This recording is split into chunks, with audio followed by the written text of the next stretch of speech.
Halo Sobat JE, apa kabar? Sobat JE, pada malam hari ini kita ketemu lagi di sesi Kongko Inspirasi.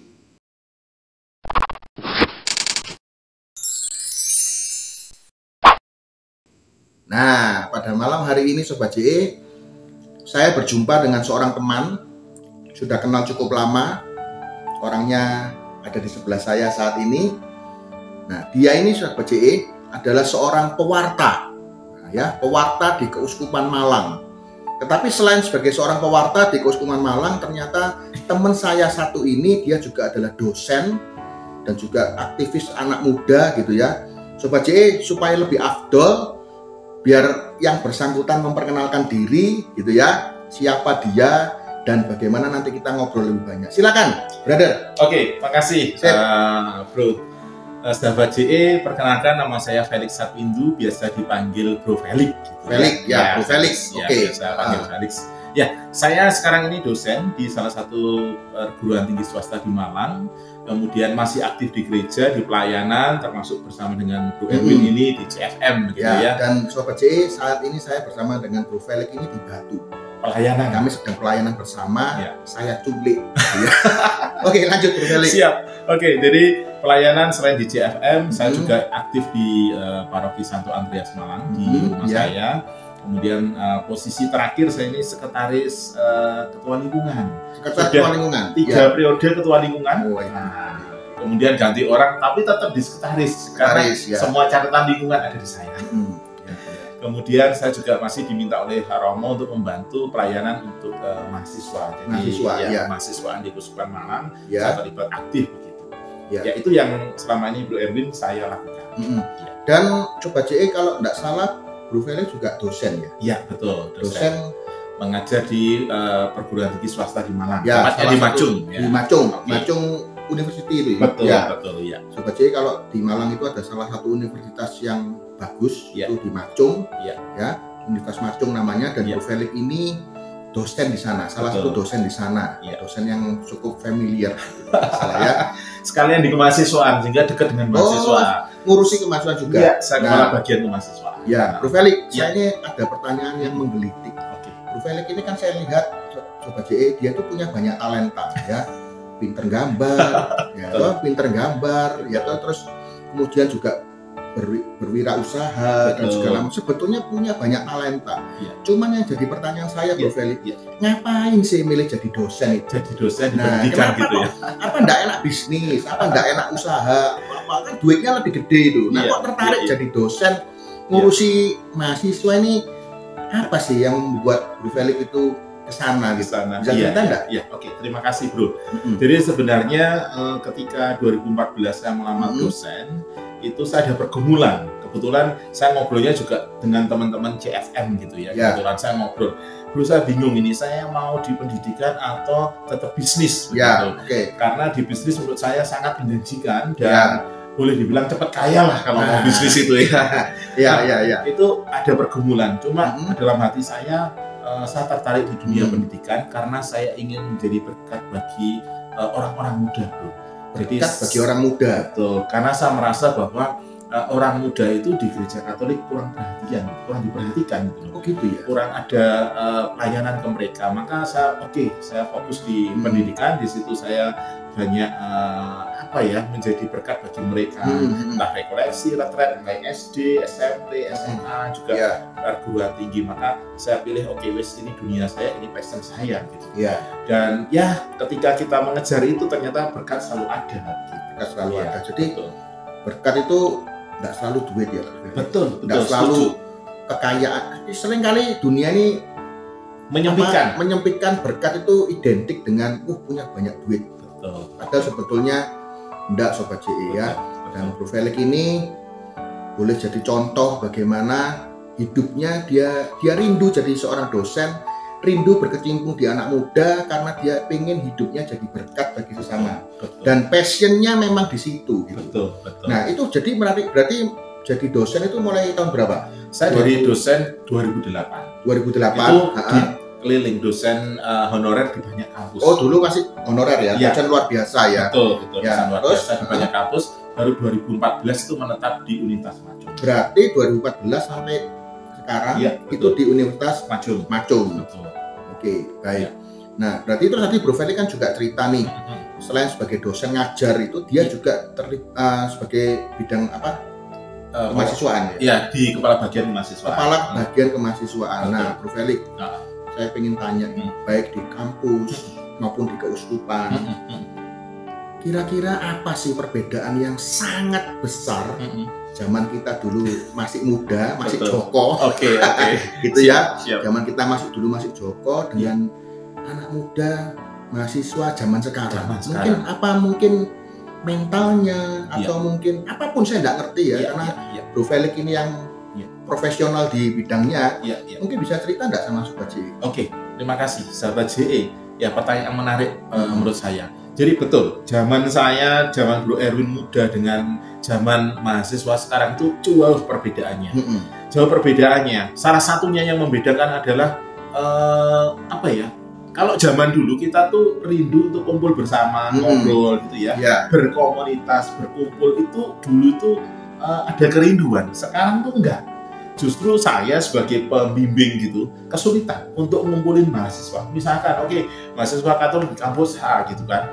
Saya ngajar agama di situ, di luar ngajar agama, saya ingin membentuk komunitas. Nah, setengah mati sulitnya bro. Uangnya Setengah mati ya. Setengah mati. Jadi ayo kumpul, sudah kita tunggu gitu ya, sudah ada grup, ayo datang, mereka enggak datang. Beda dengan zaman kita. Zaman kita dulu, ayo kumpul ya. Nggak ada makanan pun bisa kumpul gitu ya. Dulu apalagi ada rujaan gitu kan kita seneng ya. Sekarang ini saya sudah ngomong, ayo rek, gorengannya ada. Enggak ada yang datang bro. Nah itu. Jadi untuk berkomunitas zaman sekarang sulit. Lebih mudah zaman kita. Itu pertama perbedaan ya. Nah, selain untuk berkumpul berkomunitas. Yang kedua, kalau zaman kita dulu itu kalau ngobrol itu ngobrolnya kan ada yang berbobot enak gitu lah. Membahas sesuatu, menyelesaikan masalah. Ya, seperti sekarang ini. Betul. Ini mahasiswa jadul. Mendadak langsung nyambung. Gampang gitu ya. Oke, ada sesuatu yang berbobot. Betul. Terus materinya berbobot. Nah, zaman sekarang itu ketika diajak kumpul, diajak diskusi, itu kayak nggak nyambung. Nggak nyambung. Nah, nyambungnya di mana? Ya, nyambungnya adalah dunia mereka yang tentang game, tentang ini sudah beda gitu loh. Jadi mereka lebih banyak ngobrol tentang ya kesukaan mereka, privasi mereka yang untuk bersama sulit. Jadi mulai sikap individualisnya itu mulai gede banget ya. Beda dengan zaman kita. Jadi wis nek gak ono urusan dengan aku ya bahasanya pun aku suka game, kamu tidak suka game, nggak nyambung, Dulu tuh zaman kita Bro Felix, saya masih ingat kesetia kawanan antar teman ini luar biasa. Betul, ada koncone susah, ada koncone butuh bantuan, itu wes nggak usah. Zaman saya dulu betul. Wah kita ini rasanya, ayo gimana dibantu apa, kalau sakit ya diparani. Sekarang ini wes mbok karepmu. Mungkin sikap individualis itu salah satu ya. Betul. Yang perbedaan antara zaman kita dulu dengan anak muda zaman sekarang. Nah, kalau sekarang bicara soal mental. Mental. Nah, zaman kita dulu itu kita memiliki mental daya juang yang tinggi. Pengen apa gitu ya? Ayo kita camping. Oke, camping itu butuh apa? Nggak ada tenda, buat tenda kita buat. Setuju. Kan, daya juang kita tuh tinggi. Tapi anak sekarang, waduh, setengah mati. Saya mau cerita ya. Jadi contohnya misalkan begini. Ada informasi beasiswa. Rek, ono beasiswa, itu loh, jupuan beasiswa. Nah, mereka tuh, iya pak, iya tapi nggak jalan gitu loh. Sampai saya pegel, saya telepon orang tuanya. Anakmu piye? Katanya butuh beasiswa. Ini loh ada informasi beasiswa. Kok nggak dikejar? Orang tuanya bingung. Masa sih kok nggak ngomong gitu kan? Nah, kemudian saya telepon anaknya juga, gimana sih? Pak, malas pak, gorek surat. Begini, nanti ribet di sini.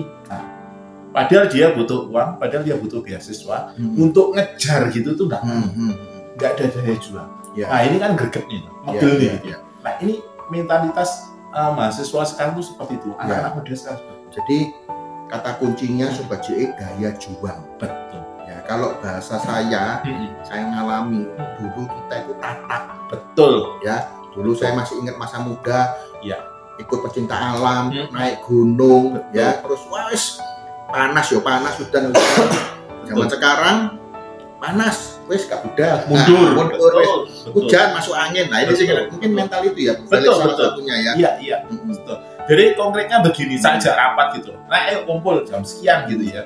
Saya hujan-hujan ini sudah berumur gini aja tetap berangkat dengan jas hujan. Ya. Tak tunggu setengah jam nggak datang, 2 jam, 1 jam yang datang cuma 2 orang. Mana temen ini pak sudah tak WA nggak datang. Ya. Gara-gara hujan nggak datang. Ya. Nah, mungkin karena sikap individualis itu, Bro Ferry. Betul. Mungkin salah satunya karena perubahan zaman yang sekarang digital itu. Betul. Banyak anak muda nih yang sekarang tidak bisa lepas dari gadget, sangat tergantung sehingga di jiwa sosialisasinya ini bersosialisasinya ini sangat kurang sekali. Betul. Ya itu mungkin benar nggak Bro Felix? Kalau zaman digital, ya sebetulnya nggak nyalahkan zamannya ya Bro Felix. Betul. Ya zaman ini kan ya kita mau nggak mau ya harus mengikuti ya. Sekarang pun kita pun juga ada di zaman ini. Persoalannya adalah bagaimana kita ini merespon zaman ini dengan bijaksana. Setuju saya. Betul ya.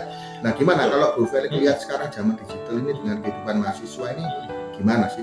Iya, oke. Jadi saya biasanya mengajak mereka untuk hidup seimbang. Seimbang artinya begini.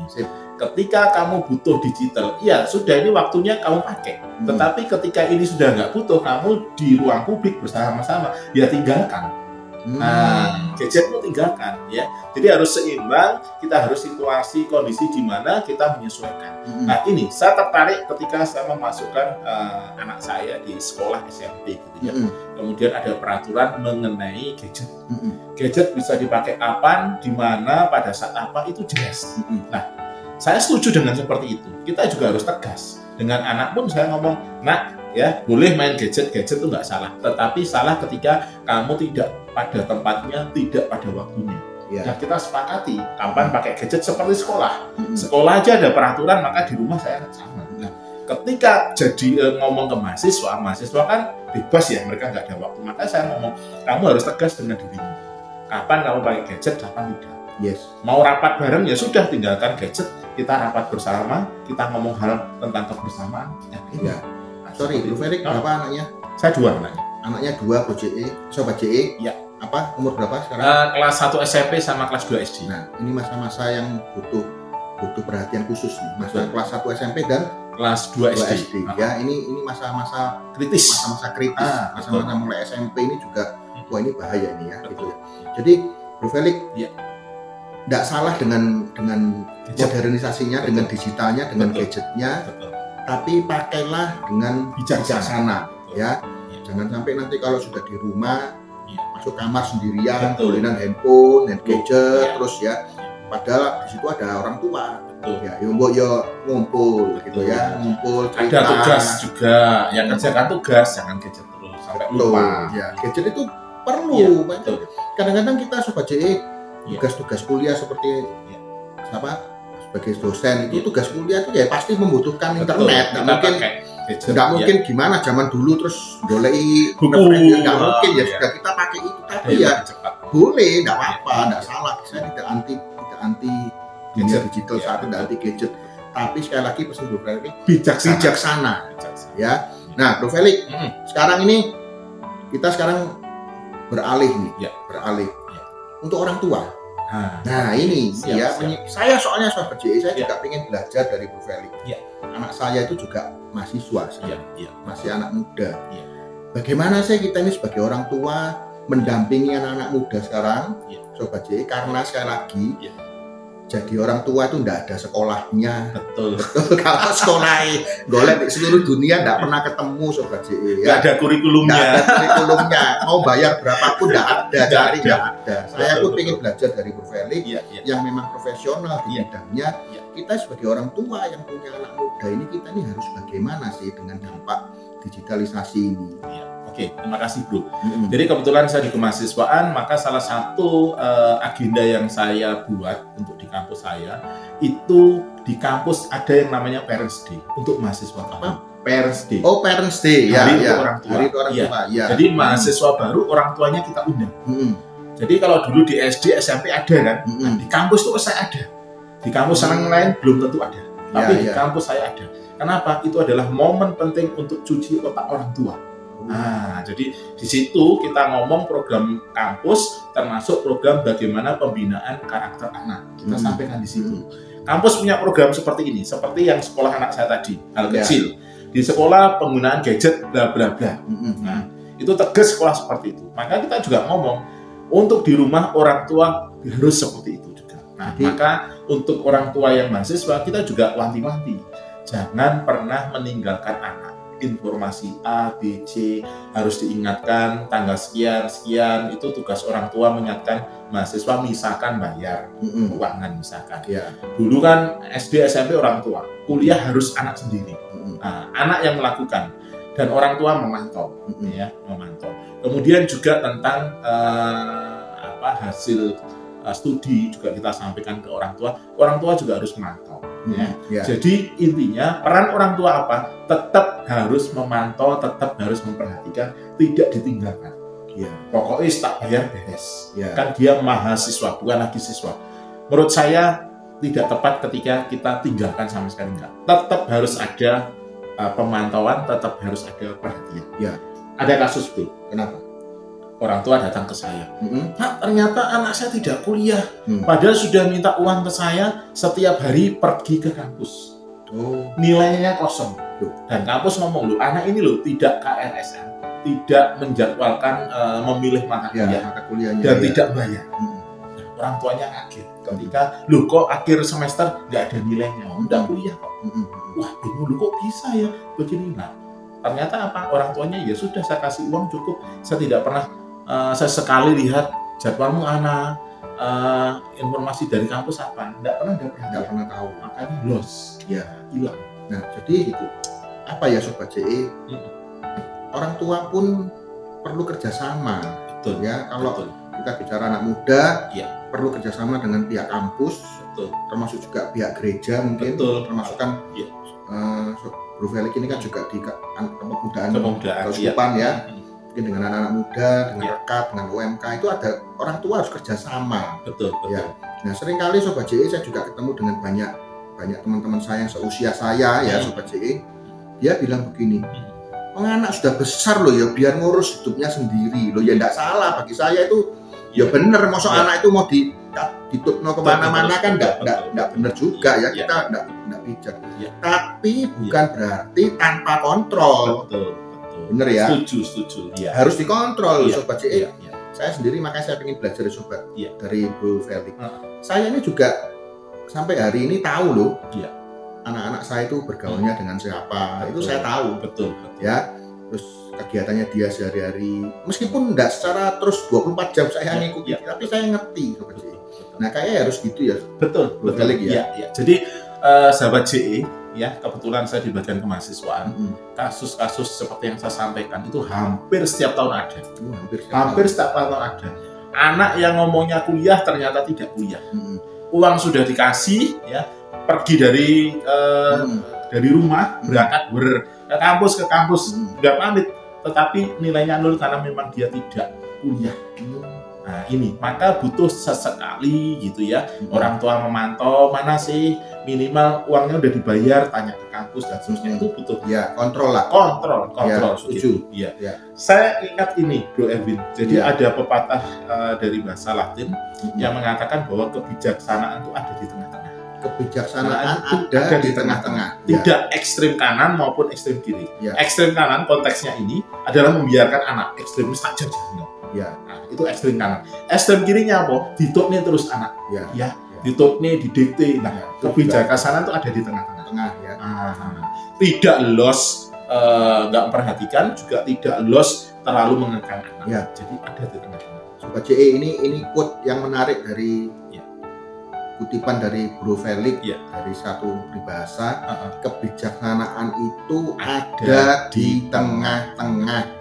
Ya, mari Sobat JE, siapapun Anda yang melihat tayangan ini, kalau Anda seorang orang tua, entah ayah, entah ibu, atau aktivis-aktivis di gereja atau di kampus atau dimanapun, pakai peribahasa ini. Kebijaksanaan ada di tengah, gitu ya.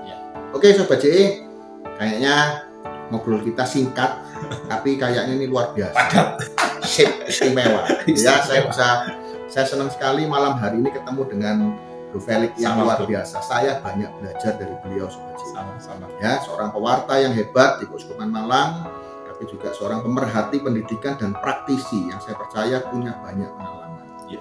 Thank you Bro Felix. Sama-sama Bro Erwin. Sahabat JE, terima kasih luar biasa. Ya, boleh nimbrung di sini. Siap, malam hari ini kita dapat hadiah istimewa dari Bro Felix. Oke, terima kasih Sobat JE. Terima kasih. Shalom. Shalom. Berkah dalam. Berkah dalam. Terima kasih.